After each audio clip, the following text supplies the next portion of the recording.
Boa noite. Estou iniciando aqui mais uma aula.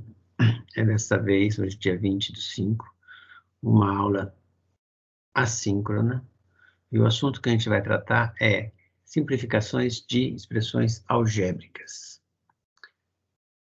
Vou compartilhar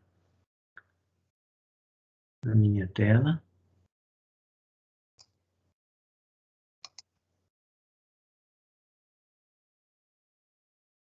Ok?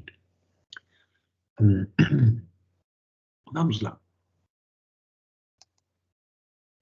Bom, o exemplo que nos serve de motivação para este caso de simplificações é esse aqui. Estou olhando para a função g de x, x² menos 4, dividido por x menos 2.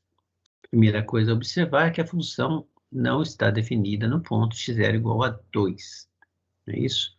O domínio dessa função são todos os reais menos o x igual a 2. A gente gostaria de saber desenhar essa função, mas essa função ela é complicada, né? Ela é uma função racional, quociente de dois polinômios. Mesmo usando as técnicas de cálculo que a gente vai aprender aqui, para poder falar sobre crescimento, decrescimento, concavidade e outras coisas, máximos e mínimos, essa expressão ela está numa forma mais complicada do que ela necessitaria. E a forma de perceber isso é o seguinte: se a gente der vários valores para aquela função, para o x e computar o g de x, a gente pode ter uma boa ideia de como se comporta o gráfico da g. Certo? Então, estou fazendo isso aqui usando uma ferramenta computacional que é a software matemática, a gente consegue plotar o gráfico razoavelmente bem daquela função g e a gente obtém esse gráfico aqui. Observe que ele é, aparentemente, uma reta, exceto que, como a gente já tinha salientado, o ponto 2 não faz parte do domínio. Então, o ponto 2 e o correspondente ponto que alcançaria aqui a uma determinada altura, que não vem ao caso agora, mas parece que é o 4, não é isso? Esse ponto não está no domínio daquela função. Então, é uma reta sem um ponto. Bom, isso nos motiva, né, a pensar que, na verdade, aquela g é uma equação de primeiro grau disfarçada. O gráfico dela é quase uma reta, então seria de se esperar que aquela função estivesse próxima, de alguma forma, fosse parecida com uma equação de primeiro grau, cujos gráficos são retas, certo? E, de fato, se a gente observar essa relação aqui, né, a nossa g é x² menos, x² menos 4 sobre x menos 2, e a gente pode fatorar, a gente já viu como fatorar a expressão de cima, a diferença de quadrados, e fica x menos 2 vezes x mais 2, e quando o x é diferente de 2, ambas essas expressões aqui são não nulas, e eu posso cancelar, dividir uma pela outra, e eu obtenho simplesmente x mais 2, que é uma outra função, que é a minha função f. Bom, é uma outra função ou é a mesma g? Certamente é uma outra função. Por quê? Porque, primeira coisa, que essa igualdade aqui, todas as igualdades são válidas sempre. Que o x é menor que, que o x é diferente de 2, né? Exceto a última, que a última não é uma igualdade em si, é só eu estou dando nome para a expressão x mais 2. Mas essa igualdade que aparece aqui, principalmente, né, quando eu cancelo o x menos 2, deixa claro que essa expressão aqui agora, x mais 2, faz todo sentido para o valor de x igual a menos 2. Existe e é um número real. Quando x for substituído por menos 2, a f vale 4. Quando x for substituído por 2, se eu falei menos 2, corrijam aí. Quando x for substituído por 2, é claro que a f de x vale 4. No entanto, então a f tem o 2 no seu domínio e f de 2 vale 4. No entanto, a g não tem o 2 no domínio, porque para x igual a 2, essa expressão simplesmente não faz sentido. Então, o domínio da g não possui o 2, portanto, não existe uma expressão para g de 2. Certo? Então, elas são, de fato, funções diferentes. uma maneira de ver isso é que o domínio das duas, os domínios são diferentes, né? O domínio da f é todos os reais, o domínio da g é o conjunto de todos os reais menos o número 2. Então, a gente diz, né, que essas duas funções, elas coincidem em todos os valores de um intervalo aberto perfurado centrado em 2. Intervalo aberto perfurado, vou definir no próximo slide, mas é um intervalo aberto sem um ponto do centro, não é isso? E quando ele está centrado no x0 igual a 2, então é um intervalo aberto centrado em 2, que contém todos os pontos do intervalo aberto, exceto o 2, não é isso? Então, o gráfico da minha função g ele coincide com o gráfico da f em todos os pontos desse intervalo aberto perfurado. Ok, aqui está a definição formal de um intervalo aberto perfurado, né, centrado no x0. Então, o intervalo aberto perfurado é o conjunto dos números reais x, tais que o valor absoluto de x menos x0, que pode ser lido, vocês já viram naquela aula sobre módulo, sobre função modular, sobre valor, que ela pode ser interpretada como uma distância. Então, isso aqui pode ser lido da seguinte forma: os valores de x reais, cuja distância até o ponto x0 é estritamente menor que um delta dado. E, para ser perfurado, o x não pode ser o próprio x0, que é o centro do intervalo. Certo? Outra maneira de escrever isso de uma forma mais concisa é o seguinte: já que o módulo é uma função sempre maior ou igual a zero, e só é zero quando o que está dentro é zero, se eu colocar aqui essa expressão, exigir que o zero seja estritamente menor do que esse valor absoluto, então automaticamente estou dizendo que os valores de x que eu estou considerando são todos os que satisfazem a desigualdade da direita, mas também satisfazem a desigualdade da esquerda, ou seja, mais os pontos que a única possibilidade de cancelar isso aqui seria ser maior ou igual a zero, né? E para ser igual a zero, x teria que ser x0. Então, ao exigir que o módulo, que é sempre maior ou igual a zero, nunca seja igual a zero, eu estou excluindo o ponto x0 do intervalo, certo? Então, isso é uma outra forma de se escrever a mesma expressão aqui de cima. Sutilmente, né? Às vezes a gente vê isso escrito aqui, por exemplo, lá na definição de limite, por exemplo, aparece isso aqui e às vezes passa despercebido, ou até o aluno acha que foi uma confusão, foi um erro do professor que não precisava ter colocado que era maior que zero, porque é um valor absoluto, mas não, é proposital, e ele está indicando sim que o módulo é maior ou igual a zero, e a gente está excluindo a igualdade aqui, ok?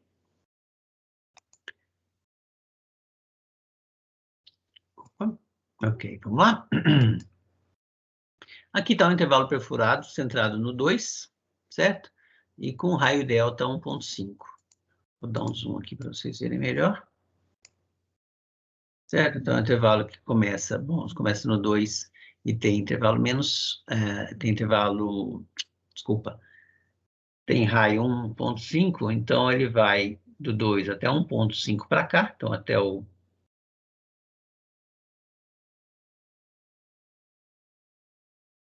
Eu acho que esse negócio está errado, hein? Na verdade, aqui parece que o delta é igual a 2,5, porque olha só, está indo do 2 até o 4,5. E está indo do 2 até o menos meio. Então, isso aqui, deixa eu corrigir já.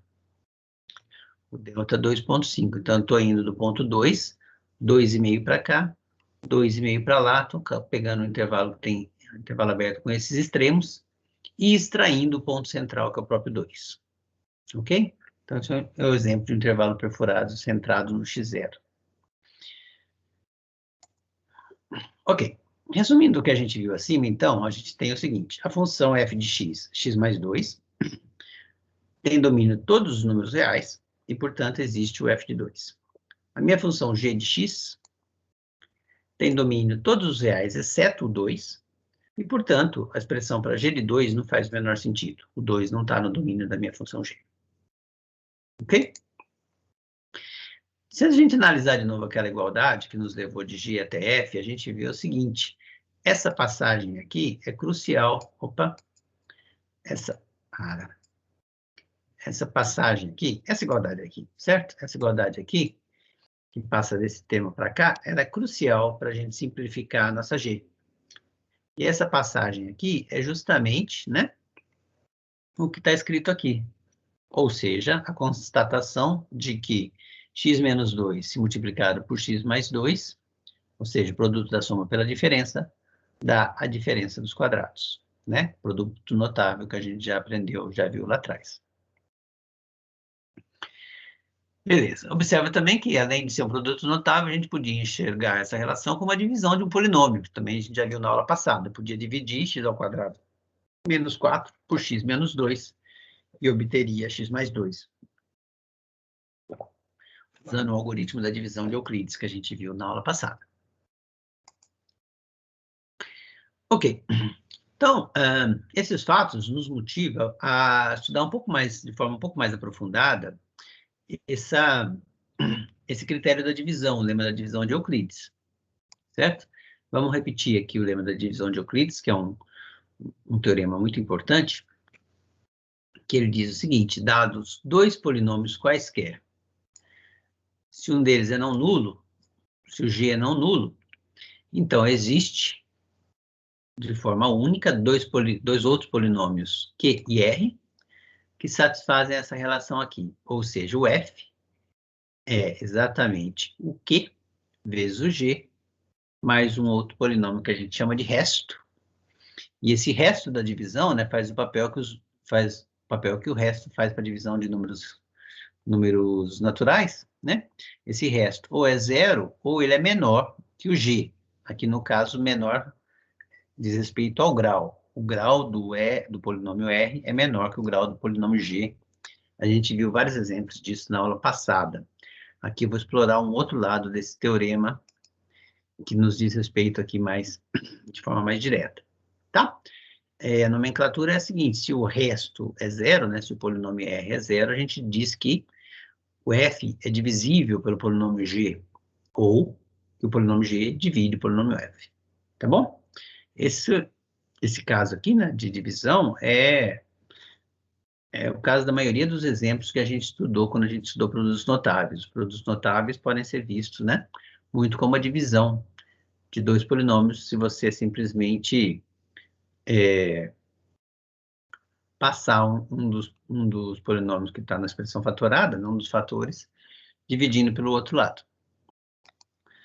Ok. No caso geral, então, o lema de Euclides nos garante essa expressão aqui, para todos os x.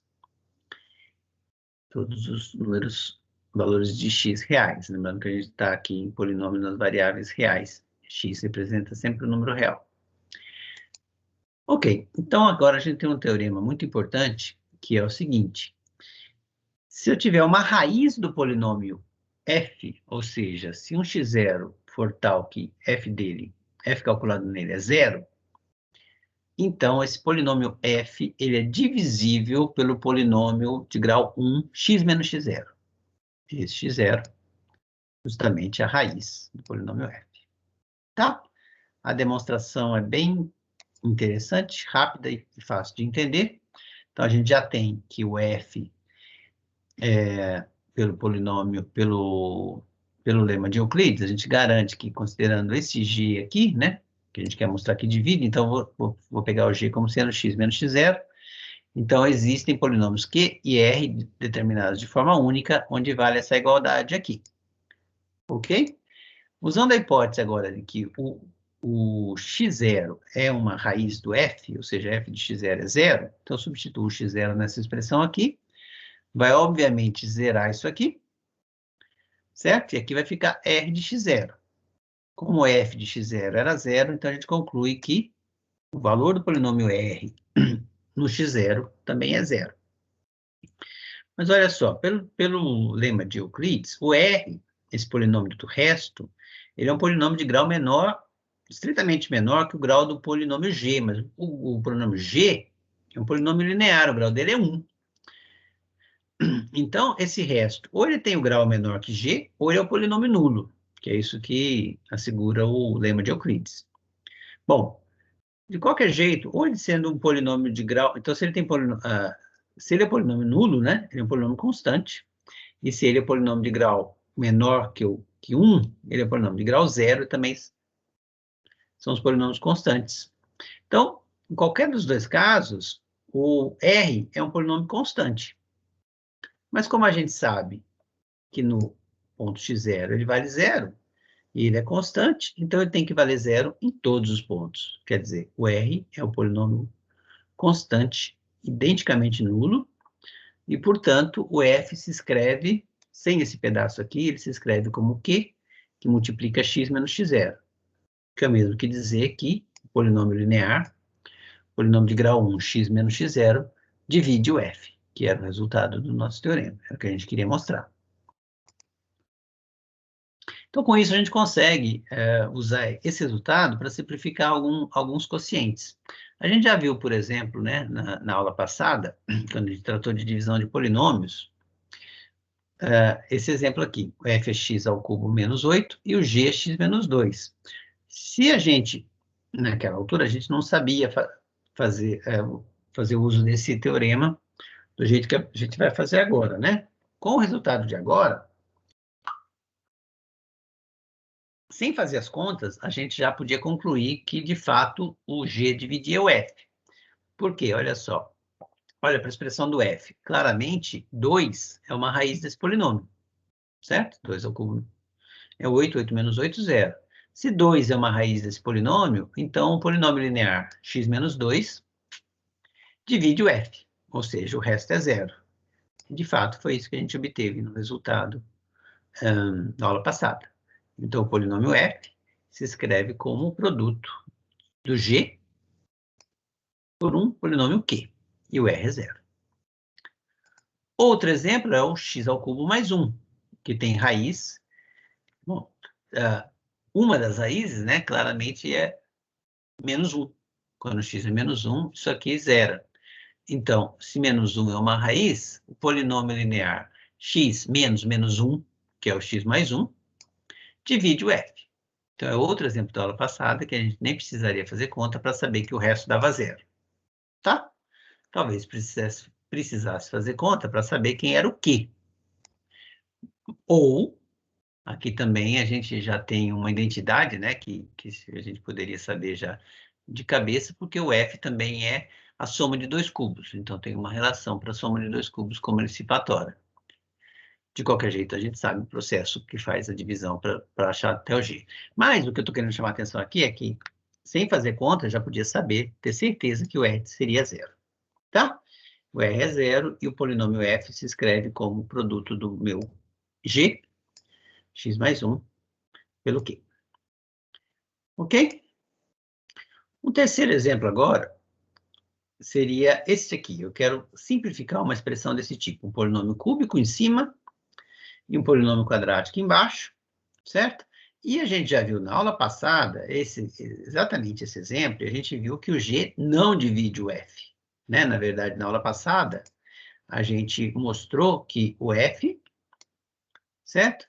Se escreve como g, o g aqui, vezes um polinômio q, que é o x menos 1, mais um resto de grau menor, estritamente menor que o grau de g, né? Então, de grau, no caso, 1 aqui, de forma única. O f se escreve nesse formato aqui. Então, quer dizer, o resto não é nulo, o g não divide o f. Mesmo assim, será que a gente consegue simplificar aquela expressão h de x? Vai ser importante para a gente saber simplificar expressões desse tipo, tá? Logo, logo a gente vai entender o porquê dessas simplificações, porque elas são importantes. E a resposta é que sim, é fácil simplificar se a gente usar o resultado anterior.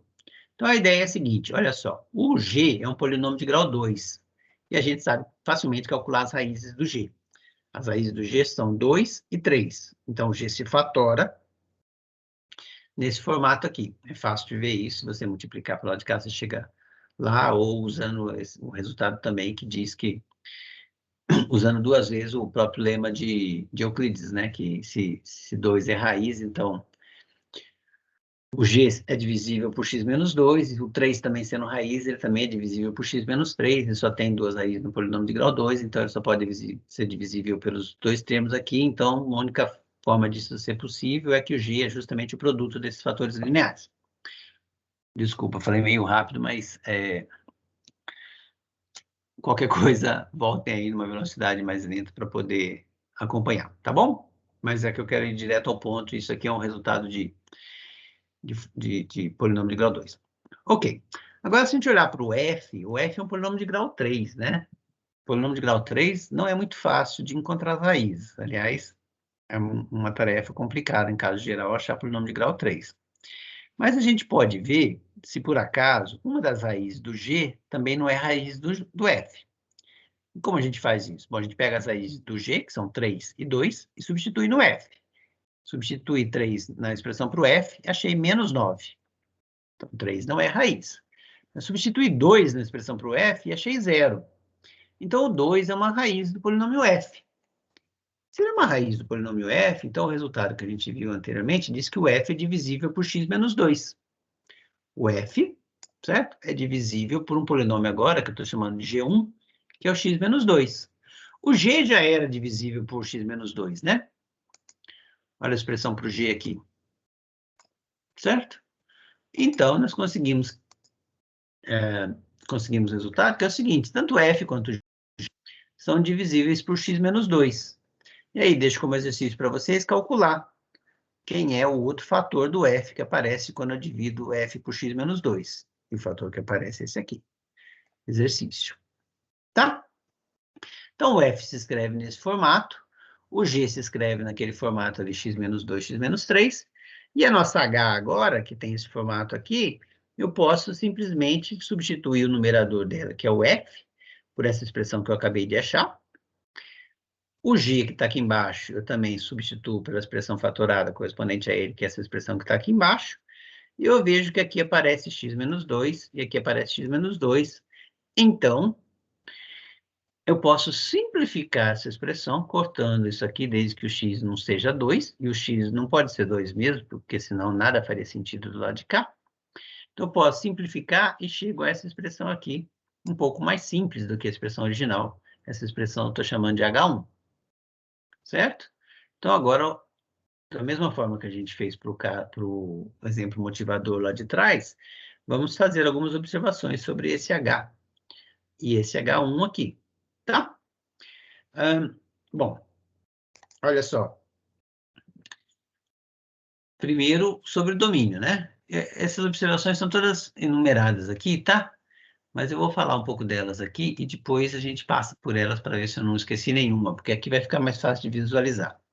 Então, é o seguinte, a minha h de x, que é dada por essa expressão aqui, ela certamente não está definida para todos os números reais. O domínio dessa expressão, com certeza, exclui o 2 e o 3, certo? Aquela expressão que está ali se fatora assim, que era nosso g. Então, o domínio da minha H não é todos os reais, porque exclui o 2 e o 3. O domínio da minha H1, pelo contrário, bom, pelo contrário não, mas um pouco diferentemente, ele pode ser avaliado no 2, mas ele ainda não contém o ponto 3. O domínio da H1 é os reais todos menos o 3. Aqui eu escrevi errado, tá? O domínio da função H1 é o conjunto de todos os reais, exceto o 3. Já o domínio da H, note que o domínio da função H não contém o número x0 igual a 2. Em o ponto, assim, x1 igual a 3. Essa informação aqui não é muito importante, por isso que eu tinha deixado ela de lado.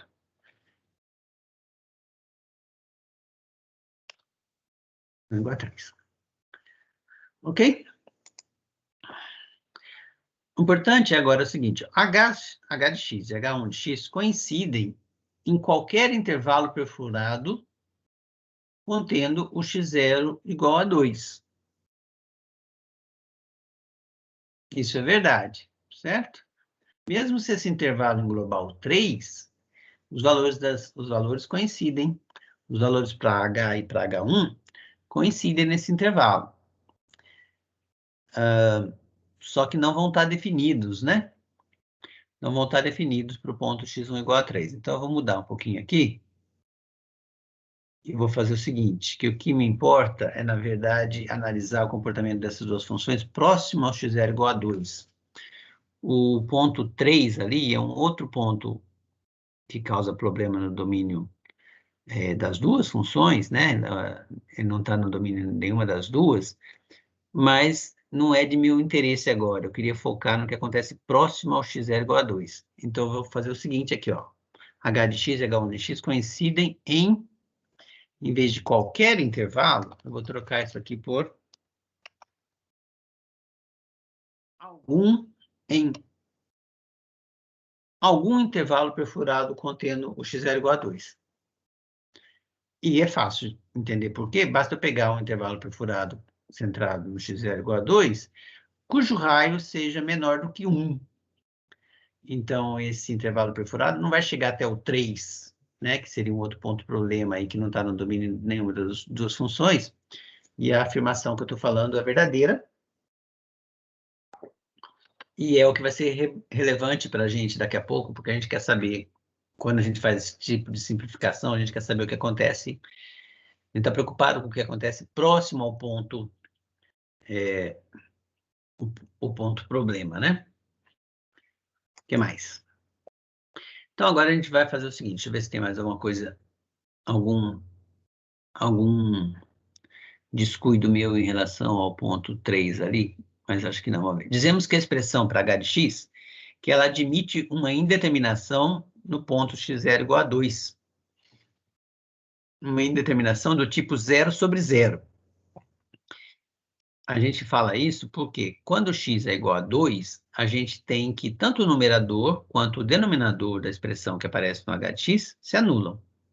Então, é como se a gente, ao substituir o x0 igual a 2 no numerador, a gente obteria 0, no denominador também 0, mas não dá para dividir nada por 0, nem o próprio 0 dá para ser dividido por 0, então a gente fala que isso é uma indeterminação do tipo 0 sobre 0. Certo? Agora, o H1 não tem uma indeterminação desse tipo no ponto x0 igual a 2, certo? O H1, vamos voltar lá para a expressão para o H1. O H1 é essa aqui, ó, no x0 igual a 2, ela está tranquila, x0 igual a 2 dá menos 1 aqui embaixo, e aqui embaixo dá 4, que multiplica menos 8 dá menos 4, com menos 5, menos 9. Menos 9 dividido por menos 1 dá 9. Então, H1 de 2 está bem definido, o 2 faz parte do domínio da H1.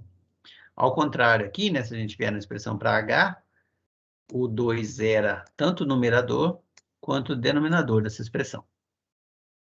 É isso que eu estou querendo dizer ali. Foi essa observação 5 que eu acabei de fazer, tá? Note que H1 não admite nenhuma indeterminação do tipo 0 sobre 0 no ponto x0 igual a 2. Ok, aqui tem uma observação muito importante. Ela é meio longa, eu vou tentar fazer ela ficar mais simples, talvez dando várias vezes, mas é o seguinte.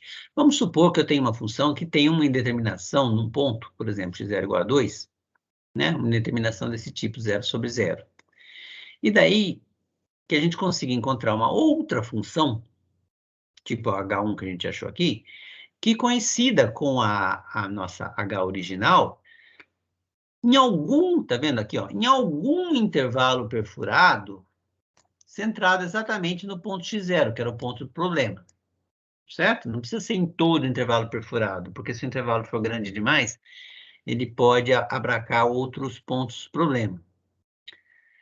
Então, eu só preciso que numa vizinhança ali próximo daquele ponto problema, eu consiga achar uma outra função que coincida com ela, com a nossa original, em todos os pontos daquele intervalo, exceto possivelmente no centro, né? Por isso que eu falo do intervalo perfurado, exceto possivelmente no centro do intervalo. De tal forma que essa nova função, que coincide com a original, essa não possui indeterminação. Então, a gente chama o processo de encontrar essa nova função com essa característica, a gente chama de levantamento da indeterminação, certo?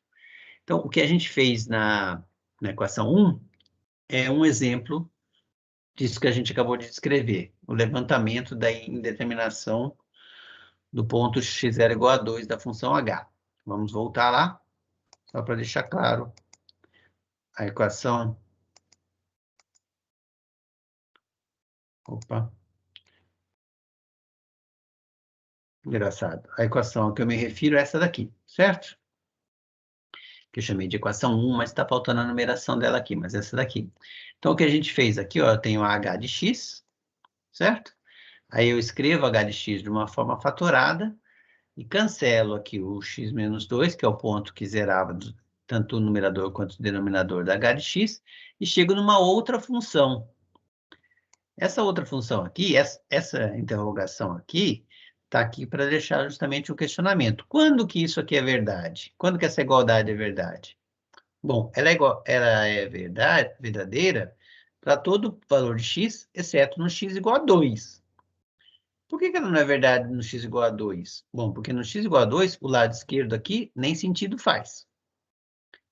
Mas o lado direito faz, e a gente já calculou, daria 9. Certo? Então, a gente substituiu a nossa h, que tinha uma indeterminação do tipo 0 sobre 0 aqui, por uma outra função que eu chamei de h1, que não tem mais a indeterminação naquele ponto. E as duas coincidem em todos os pontos, coincidem num intervalo perfurado centrado no 2, que era o ponto problema.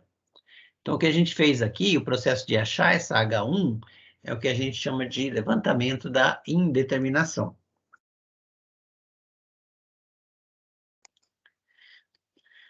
Algumas vezes a gente tem umas indeterminações que também não são muito fáceis de serem levantadas, né, nesse sentido que a gente acabou de falar. Por exemplo, seno de x sobre x não é um...